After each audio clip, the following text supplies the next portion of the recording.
Assalamualaikum warahmatullahi wabarakatuh. Perkenalkan, nama saya Ibu Setio Ningrum Nurjati, guru dari SMK Satya Mandala, yang akan menyampaikan materi masa pengenalan lingkungan sekolah tentang wawasan Wiyata Mandala. Tahun pelajaran 2021-2022.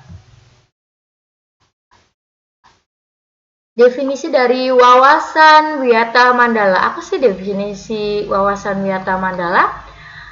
Wawasan itu berarti cara meninjau, cara memandang, cara melihat, cara tanggapan indrawi terhadap suatu lingkungan. Sedangkan Wiyata berarti pendidikan. Mandala itu berarti lingkaran, bundaran, bulatan, atau lingkungan. Maka dari itu, wawasan Wiyata Mandala adalah cara memandang sekolah sebagai lingkungan pendidikan dan pembelajaran. Yang kedua itu sekolah sebagai lingkungan pendidikan dan pembelajaran. Maka, sekolah mengemban misi pendidikan, oleh karena itu sekolah tidak boleh digunakan untuk tujuan-tujuan lain di luar bidang pendidikan. Sekolah harus benar-benar menjadi ciri khas masyarakat belajar di dalamnya. Sekolah terus-menerus menggali, mengenal, memahami, menyadari, menguasai, menghayati, dan menyampaikan nilai-nilai positif yang ada pada sekolah. Sekolah menjadi suri tauladan masyarakat sekitar karena misi pendidikannya itu. Cara mewujudkan wawasan Wiyata Mandala adalah ada 5 komponen nih yang penting. Yang pertama itu peran kepala sekolah, yang kedua itu peran guru, yang ketiga peran sivitas akademika, yang keempat peran murid, yang kelima peran masyarakat sekitar. Peran kepala sekolah, ada beberapa peran kepala sekolah. Yang pertama itu berwenang dan bertanggung jawab penuh terhadap penyelenggaraan pendidikan di lingkungan sekolah. Yang kedua, kepala sekolah dihormati dan berwibawa, artinya siapapun yang berkepentingan dengan sekolah harus melalui kepala sekolah. Semua aparat sekolah tidak boleh bertindak sendiri-sendiri, melainkan atas izin kepala sekolah. Kepala sekolah melaksanakan program-program yang telah disusun bersama komite sekolah, menyelenggarakan musyawarah sekolah yang melibatkan pendidik, OSIS, komite sekolah, TOMA, dan pihak keamanan setempat.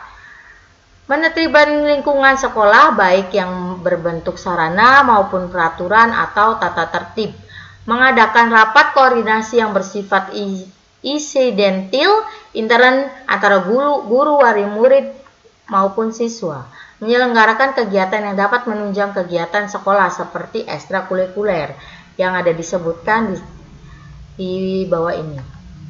Peran guru, yang pertama itu menjunjung tinggi martabat dan citranya, baik sikap dan tingkah lakunya, menjadi tauladan di masyarakat.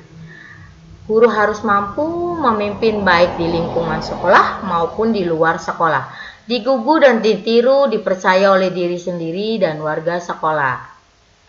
Peran sivitas akademika atau tata usaha harus mendukung kepentingan administrasi dalam rangka proses belajar mengajar di sekolah. Perangkat sekolah yang lain seperti pegawai, satpam, tukang kebun, piket harus melaksanakan hak-hak dan kewajibannya sesuai bidangnya.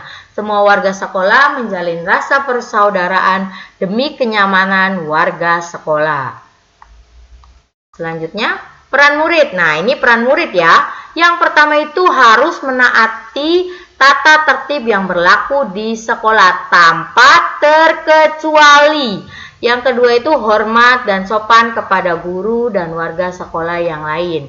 Yang ketiga itu hormat dan sopan kepada teman loh. Yang keempat, belajar dan tekun. Itu yang paling diingat, itu belajar dan tekun. Yang kelima, menyelesaikan tugas yang diberikan oleh guru ya. Yang keenam, menjaga nama baik keluarga dan sekolah dimanapun kalian berada. Menjauhi narkoba, menjaga dan memelihara fasilitas belajar dan mengajar. Menjaga keamanan sekolah, melapor peristiwa negatif yang terjadi di sekolah, kepada OSIS, guru, wakil kepala sekolah BP atau kepala sekolah, memelihara lingkungan sekolah. Peran masyarakat. Yang pertama itu mendukung program dan kebijakan sekolah dalam rangka pemajuan PBM. Yang kedua, memberi saran dalam memajukan proses belajar dan mengajar. Yang ketiga, ikut menjaga keamanan lingkungan sekolah. Yang keempat, mengadakan kerjasama dengan sekolah, pihak sekolah maupun komite sekolah. Sekolah sebagai wawasan Wiyata Mandala. Ada 7K ya. Yang pertama itu keamanan, kenyamanan, kekeluargaan, kedisiplinan, kerindangan, kebersihan, keindahan, dan ketertiban. Penggunaan sekolah.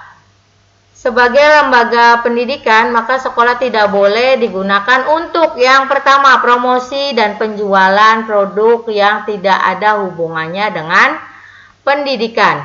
Kedua itu tempat penyebaran aliran sesat, penyebaran agama tertentu yang bertentangan dengan undang-undang, propaganda politik dan tempat kampanye, syuting film atau sinetron tanpa seizin Pemda, kegiatan yang dapat menimbulkan kerusakan perselisihan sehingga suasana sekolah tidak kondusif.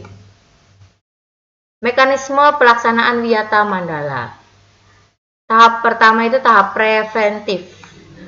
Memelihara sekolah melalui 7K yang tadi, menciptakan suasana harmonis antar warga sekolah, membentuk jaringan pengawasan razia. Yang keempat, menghilangkan bentuk peloncoan satmos ya, jadi nggak ada tuh yang namanya peloncoan atau kekerasan gitu. Untuk yang adik kelas yang baru masuk nggak ada. Yang kelima, mengisi jam kosong dan kegiatan ekstrakurikuler. Yang keenam, meningkatkan keamanan ketertiban saat berangkat dan usai sekolah. B itu tahap represif. Represif itu tahap represif ada satu, mendamaikan pihak yang terlibat perselisihan. Yang kedua, menetralisir isu negatif yang berkembang, berkoordinasi dengan pihak keamanan bila ada kriminal sekolah. Yang empat, penyesuaian kasus secara hukum terhadap kasus yang melibatkan pihak luar sekolah, mengadakan bimbingan dan penyuluhan, memberikan sanksi sesuai dengan tata tertib yang berlaku. Ya, sekian saja dari Ibu. Terima kasih kalian telah mendengarkan apa yang Ibu sampaikan. Sekian dari Ibu. Assalamualaikum warahmatullahi wabarakatuh.